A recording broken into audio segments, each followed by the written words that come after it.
Yeah, still not feeling great. Still not feeling great about this Phillies squad. Yes, yes, they won a series in Chicago. Good for them. After getting shut out and looking completely lifeless once again in Game 1, they lost 4-0 in Game 1. Taijuan Walker, I don't think he lasted 3 innings in that game. And the bullpen relatively did their job. The offense couldn't do jack shit, as it always does. They got shut out 4-0 in Game 1, and, it was probably going to be typical Phillies. They probably would have lost the series. No, they bounced back and they did win the series 2 of 3. The offense did explode in Game 2. Jesus Luzardo looked really good once again, and, really one of the only good moves that Dave Dombrowski did in the offseason was acquiring Jesus Luzardo because he's been very money for you. And then for the nightcap on Sunday Night Baseball, Aaron Nola has his best start of the season, goes 7 strong innings of only allowing 1 earned run, and probably should not even have allowed that earned run if it wasn't for Johan Rojas and Nick Castellanos out in the outfield on a very catchable ball that Johan Rojas calls off Nick Castellanos, tries to dive with the ball, and runs past it, where Nick Castellanos probably would have caught the ball if Johan didn't call him off. So, yeah, that happened there. And offensively, they looked dead basically again. They did not record a single hit out of the infield in extra innings to score their 2 runs. Thankfully, they loaded the bases with no outs. Alec Boehm sent the ball very deep to the warning track, scored a run, and Trey Turner didn't give up on a play. Thankfully, the Cubs' third baseman took one a little 2 steps too much and allowed Trey Turner to beat the throw out the first base, which scored the 3rd run of the game for the Phillies after, a whole fucking monstrosity of looking at what the hell is Johan Rojas even doing? Why are you even sending him up there to bunt in the top of the 10th inning with bases loaded or with a runner on first and second? That just doesn't make any fucking sense. It's hilarious. It's impressive how bad Johan Rojas is at bunting the baseball. It's incredible. It is insanely incredible. But I'll give credit to Jordan Romano in the bottom of the 10th inning. Kept the Cubs scoreless, went 1-2-3, and when everybody was expecting him to come in and basically blow up as he usually does. So I'll give Romano credit there. Alvarado allowed you to go to extras. Kerkering had a very solid inning, so your bullpen did do its job today. So I'll give them credit where credit is due. And Aaron Nola had his best start of the season, and he looked like Aaron Nola of old, where his velocity was normally where it should be, around 92, 93. He was getting swings and misses. He was getting outs. He looked very sharp. And the only blunder on his stat line is basically because of Johan Rojas and Nick Castellanos. Offensively, though, Trey Turner had 2 RBIs. He went 3 for 5 in today's game, and I got a lot of stuff to say about Bryce Harper and Trey Turner, so we'll definitely get to that as well. So definitely going to be a crazy recap. So we're going to be recapping all 3 of these games since I didn't do a single recap this weekend. So going to catch you guys up if you decided to not watch the Phillies.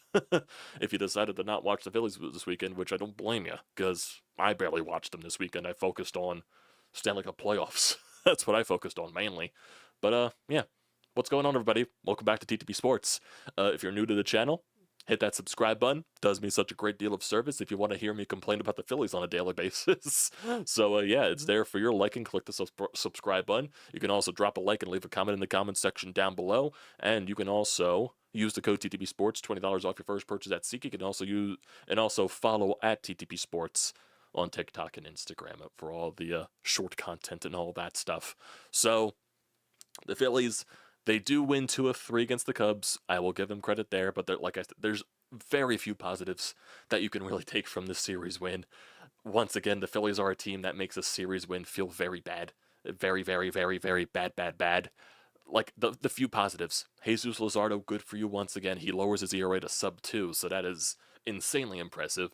Aaron Nola looked very good in this start. And yeah, you got a series win. That's the other positive. There's really not many positives.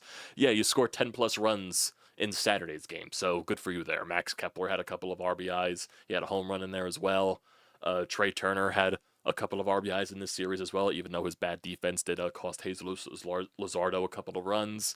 But he did way more than Bryce Harper did today. Yeah.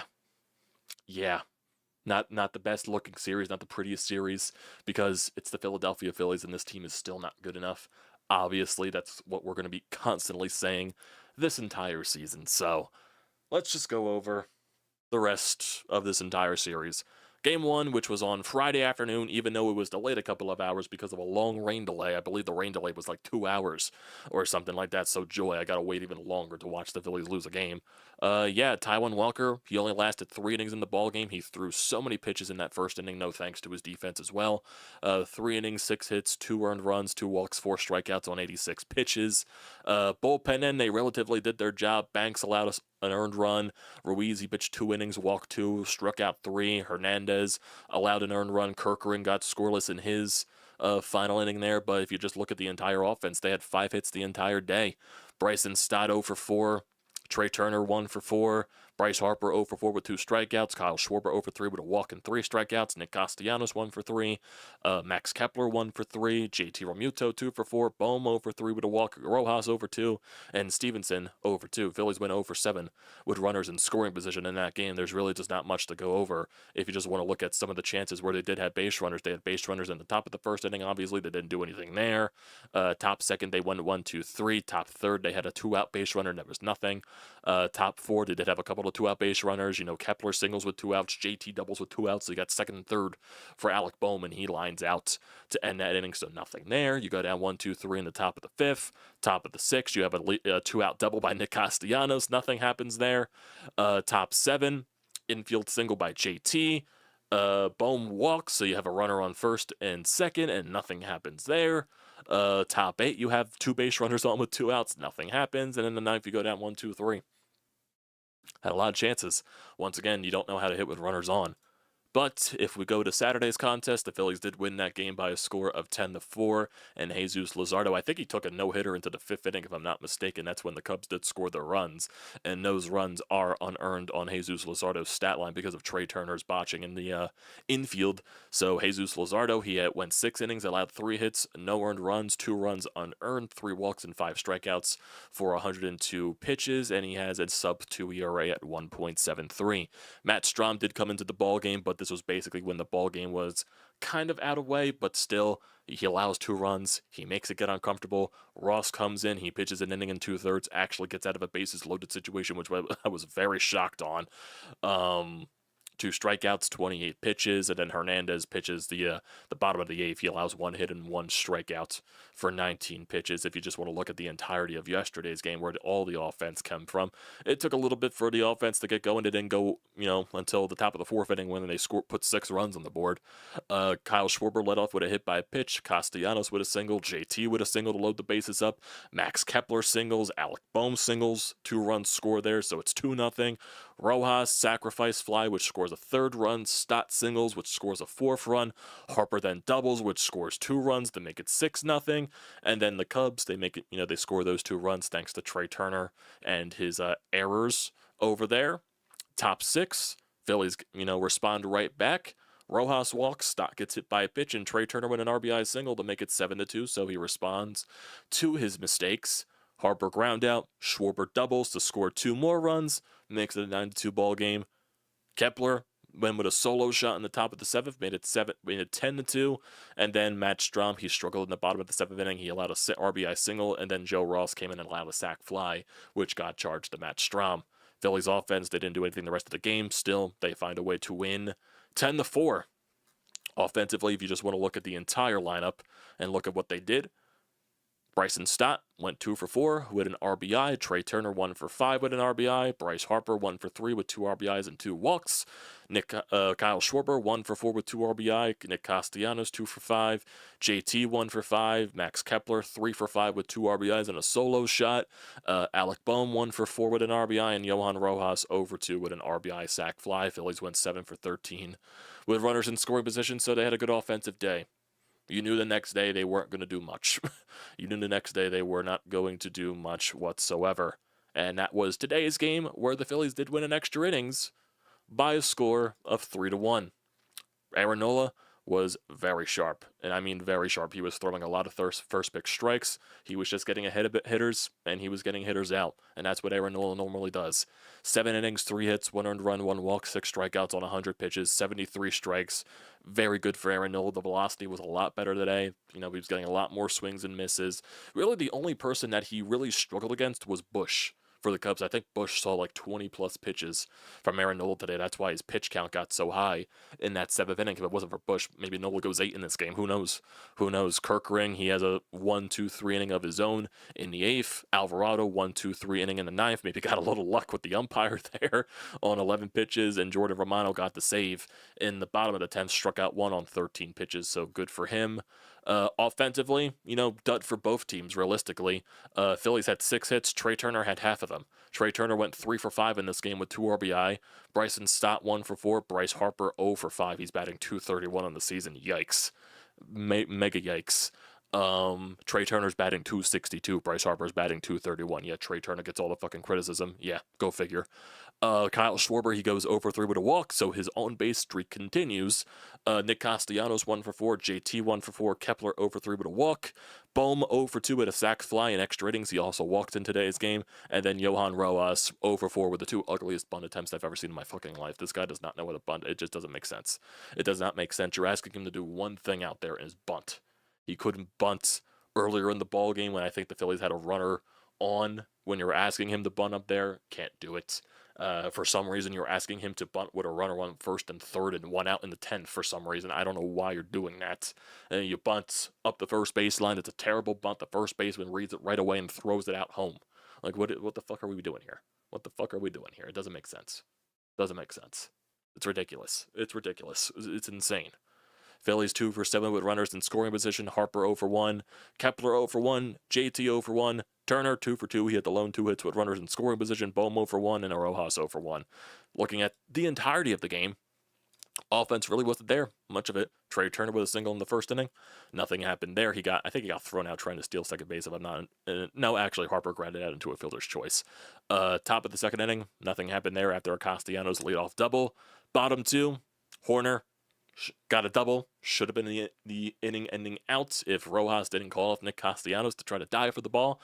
Then Pete Crow Armstrong doubles to score the run, becomes 1-0 Cubs, but then the Phillies do respond. Bryson Stott with a 1-out triple down the right field line, and then Trey Turner singles him home to tie the game up at 1. Then Trey Turner gets caught stealing in the Bryce Harper at bat, and nothing else happens there. Phillies go down 1-2-3 in the 4th, 1-2-3 in the 5th, 1-2-3 in the 6th. They had a 2-out single by JT in the 7th. Nothing happened there. Top 8, Bohm leadoff walk. This was the first at bat where Rojas tried to bunt Bohm over the second base. Worst bunt attempts in my life. He then eventually grounds out into a double play because he got into a 2-strike count. So yeah, fun. And nothing happened after that. Top 9. After a 2-out walk from Kyle Schwarber, then you brought in Edmundo Sosa to pinch run for him, which was weird. Castellanos does not. Actually, Castellanos was this close to giving the Phillies the lead with a 2-run shot. The ball died right at the fucking warning track. So yeah, fun. Bottom 9, Alvarado gets the 1-2-3. Then you go top 10. JT Realmuto with a leadoff walk. After being down 0-2 in the count, Max Kepler works a walk of his own. Bohm hits a sacrifice fly on the first pitch to the warning track and makes it a 2-1 Phillies lead. Rojas with the worst bunt attempt I've seen in my life. JT gets thrown out at home. Becomes 2-1. Bryson Stott then walks to load the bases once again. Trey Turner then reaches it on an infield single thanks to the third baseman's incompetence. Took 1 or 2 extra steps trying to throw the ball, and that allowed Trey Turner to hustle out the throw. Trey Turner was safe by a mile, so that was a big mistake by the Cubs defense there. And thankfully, Trey Turner didn't give up on the play. Becomes 3-1. And then Bryce Harper, they bring in a lefty to face him. Bryce Harper, bases loaded, 2 outs, maybe a chance to put more runs up on the board. Ugly at bat, he strikes out. So yeah, that's Bryce Harper's season for you. Bottom of the 10th, Romano gets a 1-2-3 inning. Good for him. I'll just say good for him. So yeah. And I do want to get to that conversation that I'm talking about with Bryce Harper and Trey Turner, because this entire conversation, it's not fleeting about defending one player versus the other. It's about not one player is above criticism, and I feel like Bryce Harper is not getting any criticism at all. Not any criticism whatsoever. A lot of people like to point out Trey Turner's average, yet no one points out Bryce Harper's average. Trey Turner, after today's game, he's batting .262. Bryce Harper is batting .231. Bryce Harper is batting .231. Yes, Bryce Harper has a .370 on-base percentage and a .423 slugging, so right now I believe his OPS is probably just under 700 right now, if I'm not mistaken. I think his OPS is just under 700. I could be very wrong about that, but if I look after today's game, it might not be updated. If I add 370 plus 423, I know I cannot do the math off the top of my head. I apologize. I haven't, like I do know. What was it? 370 plus 423. 370 plus 423. He's got an OPS of 793, so his OPS is now below 800. That's not good. That is not good. Bryce Harper's OPS is only so high because he walks so much, and basically the only hits that he is getting is home runs or maybe extra base hits, and that's still very far and few. If Bryce Harper doesn't have as many home runs as he has, he probably has the same amount of OPS as Trey Turner does. Trey Turner, I believe, is a sub 700 OPS, and that's not good. I'm not saying that's good whatsoever. I'm not saying this entirety of the thing here is that Trey Turner is playing so much better than Bryce Harper. It's just that people, for some reason, the Phillies fan base chooses to not criticize Bryce Harper, yet we're going to throw all the shit on Trey Turner. Both guys deserve an equal amount of criticism because they both haven't been good this year. I think they've been equally as bad. It's just because Bryce Harper has a few more home runs and maybe a few more extra base hits than Trey Turner does. Bryce Harper walks a lot more too, but his at-bats have been just as ugly as Trey Turner, in my personal opinion. And, maybe I could, I called in on WIP when Brodes was on because Brodes just always bashes Trey Turner, something that I try to point out to him, even though he just thinks Trey Turner stinks. He does not stink. He's not a bad baseball player like so many Phillies fans want to say that he is. He's not a bad baseball player. I don't know why he's been bad since putting on a Phillies uniform. His career, he's a very good baseball player. I don't know what happened, even though people like to point out that last year's numbers for Trey Turner were bad, even though he batted 295 with an 800 plus OPS. So if that's bad in this day and age, then I don't know what the fuck wrong is. You know what I mean? I'm not saying Trey Turner has been glorious. I am not. He's been very underwhelming as a Philly, except for last year. But people want to point out that he's been very underwhelming last year. He batted 295 with an 800 plus OPS. That's not underwhelming. Your expectations are up through the fucking roof. Jesus. But it's not about one being better than the other this year. They've both been bad. And criticism probably should be thrown both people's ways, not one or the other. You could criticize Bryce. It's okay to criticize Bryce. It's very okay to criticize Bryce. He hasn't been good this year. The entire team hasn't been good this year. Trey Turner has not been good this year. Bryce hasn't been good this year. Kyle Schwarber, he's been the best hitter probably overall in the Phillies lineup. Lately, he hasn't been good. Nick Castellanos, yes, he's been having a better season than previous. He still hasn't been good enough. He's just been Nick Castellanos. JT Realmuto, he's on the back nine of his career offensively. He's not good enough anymore. Max Kepler's just a guy. Alec Boehm, he's not good enough. Johan Rojas stinks. Brandon Marsh stinks. Your entire team's not good enough. Why are we singling out one guy? One guy. This is the whole summer to criticize everybody. Criticize everybody. Criticize Trey, criticize Bryce, criticize Kyle. Everything. Everything. Everything. Criticize everything. That's all I'm saying.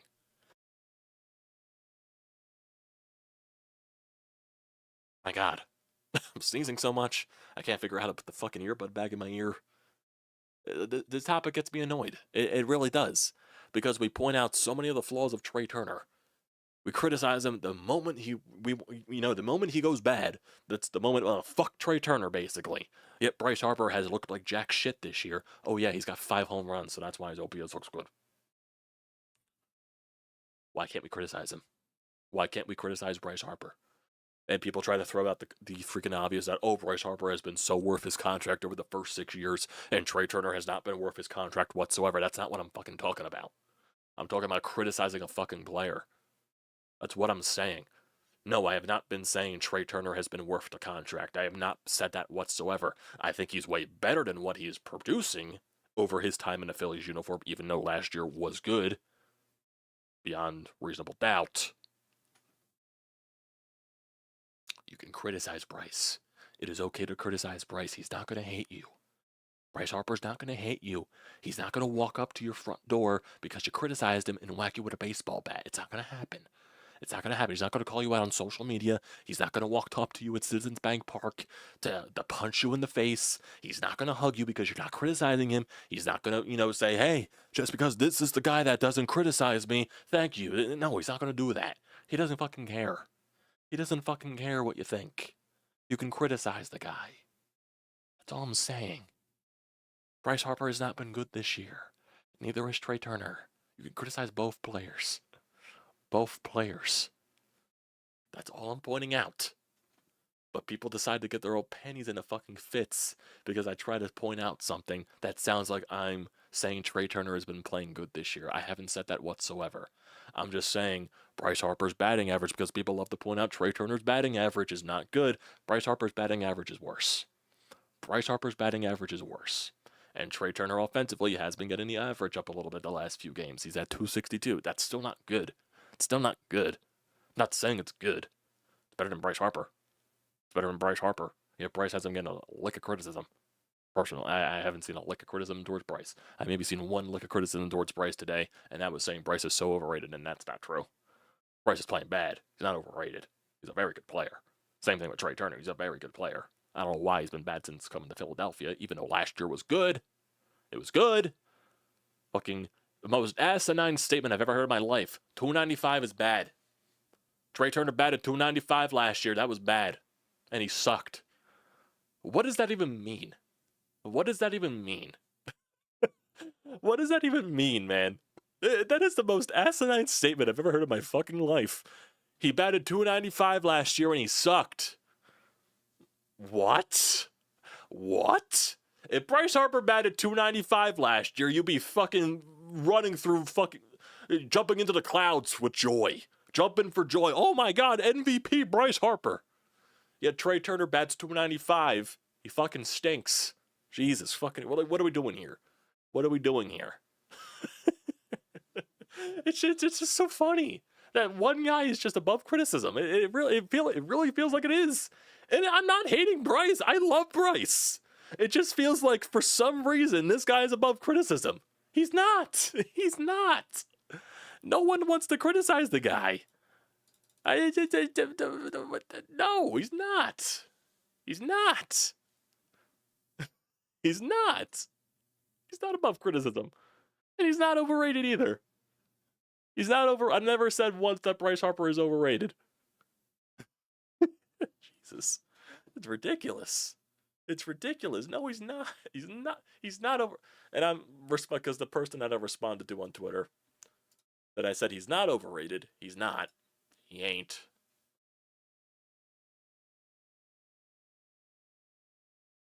Ugh.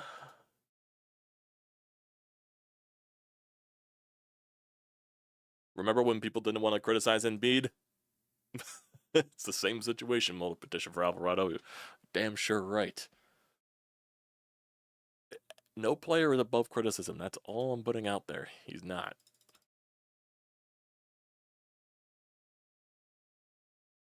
Man.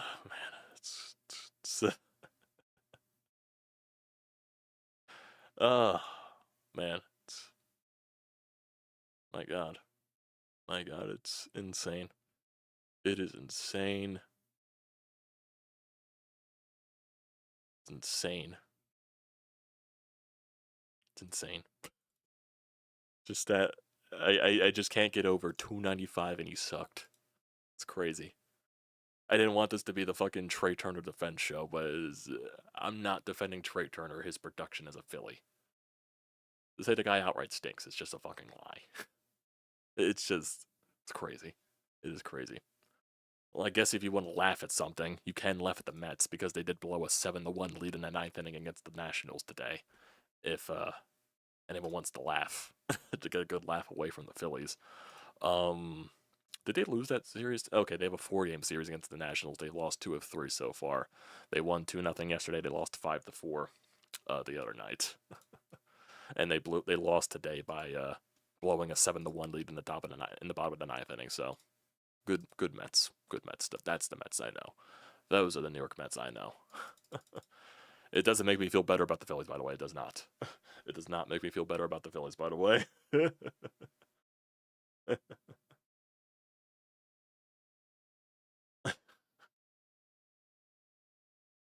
Oh, man. Oh, man. Crazy stuff. Crazy stuff. If we want to look at the upcoming games, the Phillies do have a day off tomorrow. So, once again, another day we don't have to watch this Phillies team. But their upcoming series, I believe they have a couple of series upcoming at home. They have a 3-game series against the Washington Nationals. Zach Wheeler is expected to pitch on Tuesday. I'm not sure who is pitching on Wednesday because we don't know if Christopher Sanchez is going to be good to go. And then you have Taijuan Walker on Thursday for that series finale. And then for the Arizona Diamondbacks series, you have Jesus Luzardo against Merrill Kelly, Aaron Nola against Fott, and then Zach Wheeler against Eduardo Rodriguez. So we'll see where things go from there. You also have another day off before going on the road to face Tampa Bay and Cleveland, so that's nice at least. That's nice, getting some frequent day offs now. It's nice. It's very nice. Don't have to watch this team tomorrow. Don't have to watch this team tomorrow. Always nice to see. Phillies are 15-13 on the season, and this team is not good.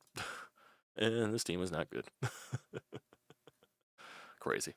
Crazy. We do have one voicemail here on the Anytime Hotline. I might as well get to that before we end it off here. Tonight. Let's get to this. This person still hasn't left their name yet, I think. They've been calling more frequently. If you're watching this live, or you're watching this just when the stream's over, can you leave your name next time so I can save you for future references? So I could just like, oh, this person's calling. This person called in or something. At least we'll go by your name. I feel bad. I feel bad not knowing your name. So let's get to this caller. Let's see what he has to say about today's Phillies, the series win overall, I guess you could say. Hey, I'm Adeo. So it was nice to see them win this series. This is a hot Cubs team. The pitching was fantastic in this series. I mean, Nola and Luzardo gave you basically gems. And they got robbed by the defense, or they probably would have both had 7 shutout innings. My major issue with the series is Bryce Harper just looks dead right now, dude. I mean, like, it's just an automatic out right now. That's unacceptable from your start. The past 2 series, he has not shown up for you. And that's the guy who's making $330. That's the guy who is your franchise star. And that's the guy who you need to produce. And I think Trey, I'm not saying Trey has been perfect so far, but Trey produces. He does. Now, the defense is obviously an issue, but he produces. Schwarber has a 33-game on-base streak, and people will use them as scapegoats for Bryce. I love Bryce, but he has to be held accountable. I mean, I was one of the people who was waiting. Like, he's had a slow start. I was one of the people who was waiting. But I'm holding him accountable now. I'm not just going to look past him. He has not been good lately. Now, it was really nice to see Nola just get back on track today. He was absolutely fantastic. Again, no run production for him up into the 9th inning. But he'll take that win. It was nice to see them win a series against a strong team. Nice to see Nola Luzardo pitching like that. My opinion hasn't swayed on this team, but it was just a nice series to watch outside of that first game. Talk to you later. Oh, man. Thank you. Thank you for proving my point. Thank you for agreeing with my point, actually, with, Bryce Harper needs to be better. And you did text during, so you are watching the stream live. I do appreciate that. Your name is Steven, so thank you, Steven, for leaving the voicemails recently. I do very much appreciate that. Yes, thank you. Thank you for pointing out, yes, Bryce Harper needs to be criticized. And Trey Turner and Kyle Schwarber have been really scapegoats for Bryce. Bryce is not above criticism, and it feels like Phillies fans are very afraid of criticizing Bryce Harper. That's all I'm saying. Bryce deserves criticism just as much as Trey Turner deserves criticism. I don't care about what Bryce Harper has done in his previous years. I appreciate what Bryce Harper has done in his previous years. It doesn't mean he's above criticism. I'm going to call the guy out when he's bad. I'm going to call the guy out when he's playing bad, just as much as everybody else calls out everybody else when they're playing bad. Just as much as I'll call out Trey Turner when he's playing bad, as much as I'll call out Schwartz when he's playing bad, as much as I call out everybody else in this lineup or the pitching staff that's been bad. Bryce deserves just as much criticism as the rest. He's not above it. Come on. Just because he's your best player doesn't mean he's above the criticism. That means he should be criticized more, in my personal opinion. Just because he has an almost 800 OPS, below 800 OPS is not good for your star player. It's not good. And I'm not saying Trey Turner has been spectacular. I'm not. He hasn't been as good either. They've both been bad. This entire team offensively has been bad. But for some reason, Trey takes the majority of the blame. I don't know why. I don't know why. Don't know why. But yeah, I think that'll do it for today. Have a couple of people in the chat. Michael and Mobile petition for Alvarado. Appreciate you guys for tuning in as always. And as for the next few days, tomorrow I don't think there's anything unless there's anything news related or something like that. So I don't think there is. There's no Phillies game tomorrow, obviously, and I doubt there will be any news to break. So most likely we'll not be doing any video tomorrow. Tuesday I am going to the game, so hopefully it'll be after a Phillies win. So that recap most likely will be recorded. It probably won't be live just because take time getting back from the game. It really depends on what the game is like. If the Phillies are getting destroyed by Washington, I probably will be home before the game ends, most likely. So it's really just a play it by ear type of thing. So you'll see something pop up in your subscription feed. You'll see something I post on Twitter. So basically there. But yeah, they won a series. I'll give them credit for that. Still don't feel good. Still don't feel good. That's basically it. So thanks guys for tuning in today. Appreciate you as always. Don't forget to leave a comment in the comment section down below. Don't forget to drop a like on the video. Don't forget to hit the subscribe button as well. Don't forget to use the code TTPSPORTS, $20 off your first purchase at SeatGeek. Great deal. Do not pass it up. And also follow at TTPSports on TikTok and Instagram for all the shorts and stuff. It's a funny thing about SeatGeek. I put a bunch of games this up for sale this May, and 2 of them already went. Oh, more of them already went. Keep it up with the Stanley Cup playoffs. Oh yeah. Oh yeah. I'll probably put the late game on now as we speak. So go to 301 to see the captain. I've seen the captain before. So yeah.